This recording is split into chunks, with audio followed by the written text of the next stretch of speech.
A Guten Erev Shabbos. In the book, in the Sefer of Malachim, it relates, V'Adoniah ben Chagis misnasa lemar ani emloich. That Adoniah, the son of Chagis, was bragging and saying, I will rule, I will be the king.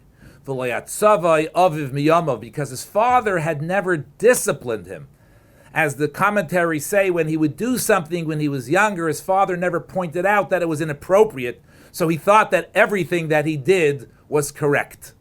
From this story and many other sources in Torah, it's obvious that part of the job of parents is to teach, to guide, to set limits, and to discipline.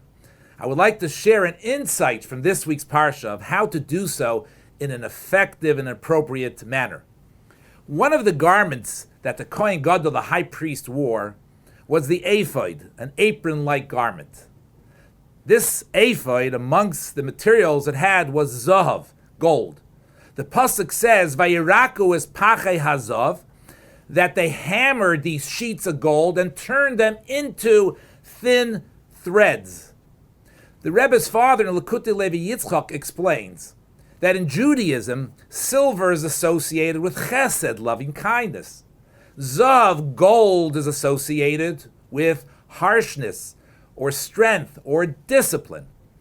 The pasuk is telling us, Vayakhel-Pekudei hazav, when employing and using zav, discipline, you need to hammer it, you need to soften it and mitigate it. Which leads us to the words of the Gemara in the Talmud, which states that a person should use his left hand, which is the idea of gvura, or discipline, which is his weaker hand, to push away, and the right hand, which is associated with kindness, to draw in. Now one could think that that is sequential, that at times we need to use gevura, strength and discipline, and sometimes we need to use kindness.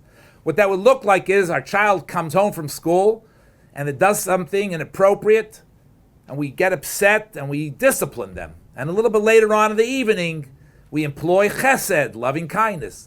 But that is not what the Gemara is telling us. It's not sequential, but rather it has to happen simultaneously.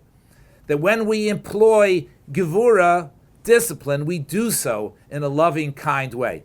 I once observed a parent who was leaving to shul on a cold morning. His daughter came out without a coat. The father turned to the daughter and said, Chanala, you need to bring your coat. She said, Ta, I don't want to bring my coat. The father said, but you need to bring the coat. Tati, I hate you. To which the father responded, Chanala, I love you, but you need to bring your coat. And the girl ran inside, grabbed her coat, and accompanied her father to shul.